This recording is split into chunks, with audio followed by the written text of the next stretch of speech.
Diajak makan di restoran Keres Diner Jakarta oleh anaknya, emak-emak ini malah baper.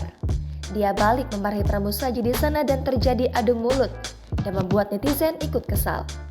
Mungkin bagi anak-anak muda, restoran Keres Diner menarik perhatian, namun belum tentu bagi para orang tua. Karenanya banyak anak yang mengajak orang tuanya untuk makan di sana.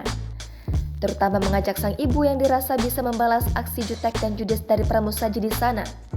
Seperti yang dilakukan oleh pengguna TikTok dengan akun @evasela_febrian pada 1 Januari 2023. Dalam videonya, ia memperlihatkan sang ibu yang dibuat kesal ketika mengantri. Terdengar juga ibunya tersebut terlibat adu mulut dengan pramusaji di sana.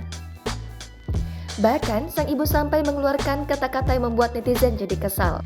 Sang ibu sepertinya kesal dengan perlakuan pramusaji di sana yang jutek dan galak, karena sesuai dengan konsepnya. Awalnya, ia mengatakan tak tertarik untuk makan di sana. Banyak netizen yang menilai bahwa ibu tersebut sudah kelewatan dengan kata-katanya. Berbagai tanggapan pun ramai di kolom komentar. Setelah dikonfirmasi, sang anak memang sengaja mengajak ibunya untuk makan di Keres Diner. Namun, ia tidak memberitahu tentang konsep restoran di sana adalah dengan pelayanan buruk. Setelah terjadi adu mulut, sang anak baru menjelaskan tentang konsep restoran. Pada akhirnya, mereka pun makan di sana dan menikmati beberapa menu.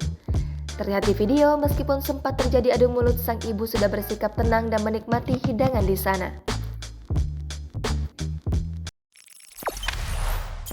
Jangan lupa subscribe, share, komen, dan like ya!